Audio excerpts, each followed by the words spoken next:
Good morning, everyone. It is Saturday, January 19th, 2019. This is That By Guy 3000, and I wanted to start the video saying that I'm going to be discussing some very sensitive material today, which does include thoughts of suicide. So if you do not feel comfortable watching this video, I completely understand. I just wanted to make sure everyone got that heads up before I continued. So with that being said, I was just thinking a lot about a post I read on Twitter last night saying that essentially, like, where you were in life, that you have plenty of life left ahead of you, versus that your mental health has brought you down so much that what's the point of continuing to fight through it because it's already been predefined. And I totally related to that. 2017 for me was not a good year. There was a lot of personal and professional boundaries and walls I was hitting throughout the year, and I will take responsibility for the things that were in my control that I didn't make any effort to resolve. But there were a lot of external forces that were not in my control. And about midway through 2017, I did make a decision to possibly move out to Las Vegas, but I was still very indecisive. But then October 2017 rolled around, and I went out to see a couple of friends, and I was just in a lot of pain, a lot of internal pain. And the one person I really needed to talk to essentially blew me off. And it was very hurtful because I know there may have been a falling out, but if you don't talk about it, how are you supposed to know? And I didn't feel like this person wanted to speak to me about it. But so that was a few days, and all of that bled over into work. A few months before, I felt that I was being personally attacked because I was just doing my job. And that following Monday, which would have been the 16th, I ended up leaving work early because in those last couple of days, I would say from that previous Thursday on, I went into my dark space. I went down the rabbit hole. I kept going, and the thing was, the abyss kept pulling me in deeper. And it was not pleasant. It was scary. But then the realization came that I didn't want to come back from it.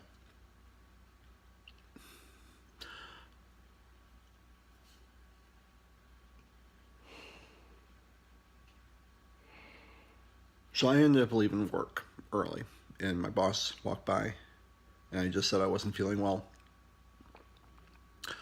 And I left and pretty much just stayed in my room for the rest of the day. Go back into work on that Tuesday, October 17th, 2017. And 2 o'clock, I was called into his office with the HR manager, and I was fired. What I didn't say in that part was, about 5 hours before that, my boss called me into his office and said, "Why did you leave early?" And I told him that I was thinking of killing myself.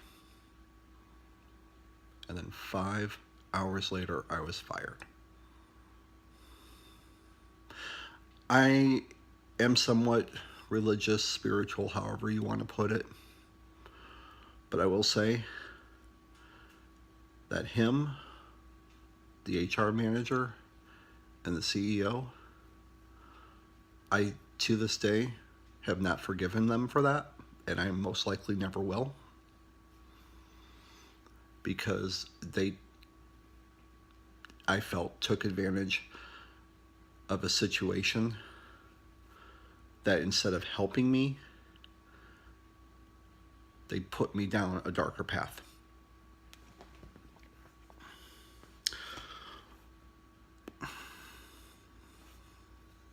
So the next day, on the 18th, I had met with a friend of mine who I was in the Laramie Project with.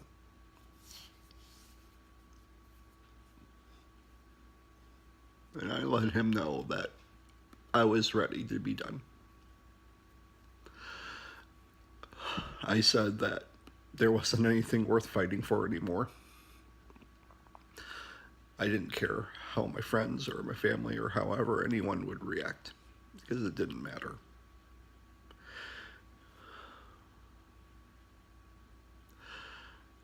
I was tired of the pain. I was tired of the hurt.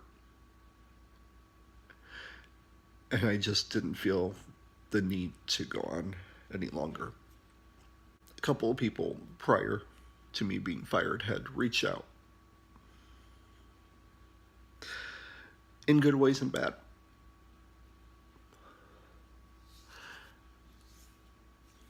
I'm not using names because I don't want to, but one person reached out and basically was saying all I was doing was feeling sorry for myself. And to get over it. And what's hilarious is that this person was supposedly, had studied up on mental health, was actually helping people with mental health issues, and she's telling me, just get over it, just, you're feeling sorry for yourself.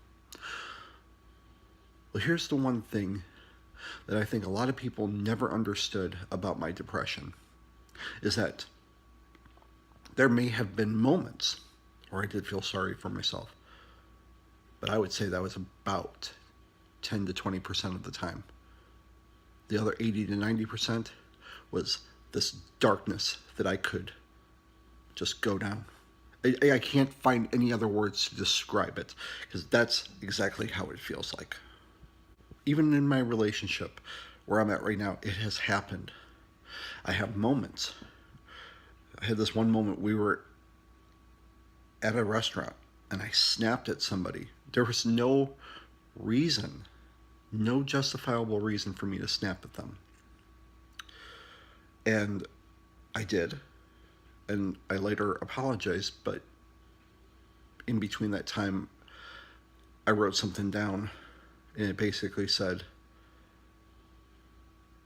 I feel like I'm broken and I don't feel like I can be fixed. And I can say that for a long time I felt that way, that there's something broken inside of me. But as I've mentioned in my previous videos, I have insurance, and I'm going to get scheduled with a doctor, meet maybe on a bi-weekly basis, or yeah, I think that's right, bi-weekly, every 2 weeks. Yeah, that's bi-weekly. Just talk with somebody, get back on medication, because I didn't have insurance for the last year. But there are times where I think about October 2017 a lot. And when I say that, I mean that I'm still here, that I'm still fighting. And here's the one thing, I finally made a music video. I did it. I finally accomplished it. Yeah, it was 3 long years, well, longer than that, but I had somebody in my corner backing me up. I'm just going to go ahead and say Mike saved me on October 18th, 2017. Because I was done. I was. That's the only way I can put it. And I know some people aren't going to like hearing that. But that's why I'm doing this. That's why I'm talking about this. It's because it's this rediscovery of who I am as a person, what makes me strong, what makes me weak, but what makes me keep fighting. So I wrote it down.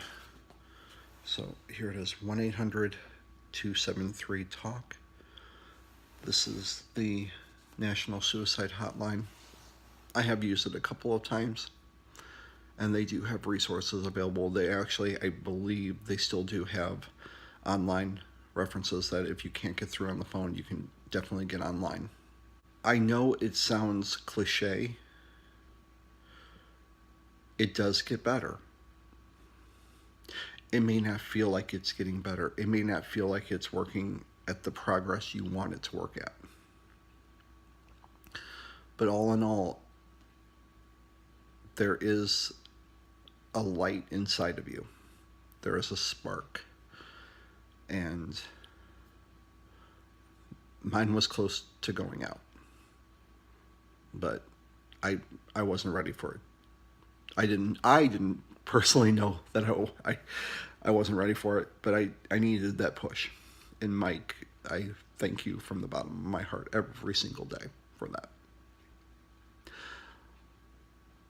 So as always, you can find me on Twitter and Instagram at thatbyguy3000. I know I haven't posted videos for about 3 weeks. It's been, I think my last official video was at the end of December.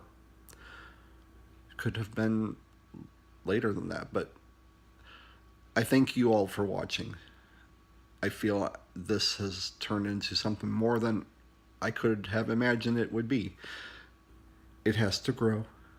It has to develop. And I thank you very much for watching. And